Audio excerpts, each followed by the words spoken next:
అందరికీ నమస్కారం. బీజేపీ రాష్ట్ర అధ్యక్షులుగా నియమితులైన రామచంద్రరావు గారికి మా తెలంగాణ నిరుద్యోగులందరి తరపు నుంచి శుభాకాంక్షలు. అయితే గత బీఆర్ఎస్ పాలన 10 సంవత్సరాలుగా సాగిన బీఆర్ఎస్ పాలనలో నిరుద్యోగులు చాలా ఇబ్బందులకు గురైనారు. కనీసము మా సమస్యల్ని చెప్పుకునే అవకాశం కూడా లేకుండా తెలంగాణలో చాలా ఇబ్బందులు పడ్డాం మేము నిరుద్యోగులము. అయితే బీఆర్ఎస్ పాలనలో ఎన్నో జీవోలు పుట్టగొడుగులా పుట్టుకొచ్చినాయి నిరుద్యోగుల పైన.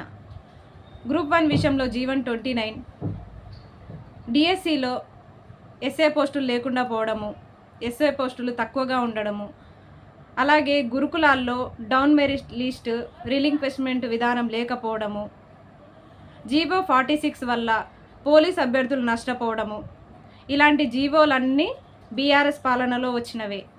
అయితే మేము తెలంగాణ నిరుద్యోగులమందరం మేము వేడుకునేది ఏంటంటే, తెలంగాణలో అన్ని రాజకీయ పార్టీలు నిద్రావస్థలో ఉన్నాయి. నిజం చెప్పాలంటే కనీసము నిరుద్యోగుల్ని పట్టించుకునే నాదుడే లేడు. అందరూ ఇన్ని రోజులు ఎవ్వరు కూడా ఒక్క రాజకీయ నాయకులు కూడా మమ్మల్ని ఎవరిని పట్టించుకోలే. నిరుద్యోగులమందరము జాబ్ క్యాలెండర్ నోటిఫికేషన్స్ అని చెప్పేసి గత 10 ఏళ్ళుగా రోడ్ల మీద తిరుగుతూనే ఉన్నాము.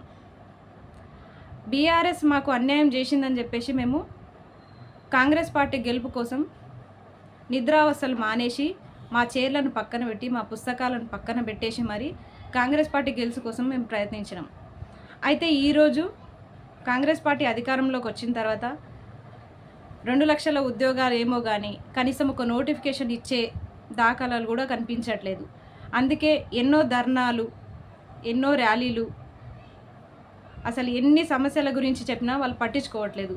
నిరుద్యోగుల్ని వాళ్ళు పక్కన పెట్టేశారు.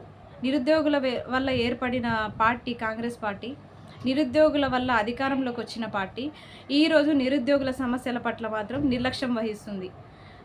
కాబట్టి దయచేసి మీరన్నా మా నిరుద్యోగుల్ని పట్టించుకొని మాకు మంచి భవిష్యత్తుని ఇస్తారని చెప్పేసి మేము ఆశలతో ఉన్నాము. ఇన్ని రోజులు ఎవ్వరూ ఏ పార్టీ నాయకులు కూడా మాకు సరిగ్గా పట్టించుకోలేదు. అందరినీ నమ్మి నిరుద్యోగులమే మోసపోతున్నాము. ఇప్పటికీ రోడ్ల మీద తిరుగుతున్నాం సార్. అయితే ఇంకో విషయం ఏంటంటే, మేము కోరుకునేది ఏంటంటే ఉద్యోగ నోటిఫికేషన్లు.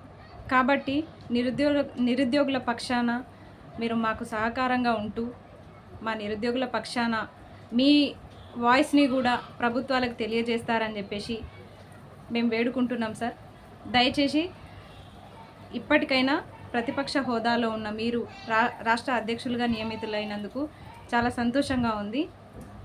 మీరు కొంచెం మా నిరుద్యోగుల గురించి కూడా ఆలోచిస్తే మేము చాలా సంతోషిస్తాం సార్. దయచేసి మా నిరుద్యోగుల బాణిని కూడా విని మా సమస్యలను మీరు విని అలాగే ప్రభుత్వం దృష్టికి తీసుకెళ్ళి ప్రశ్నిస్తారని చెప్పేసి మేము ఆశిస్తున్నాం. మా నిరుద్యోగులందరి తరపు నుంచి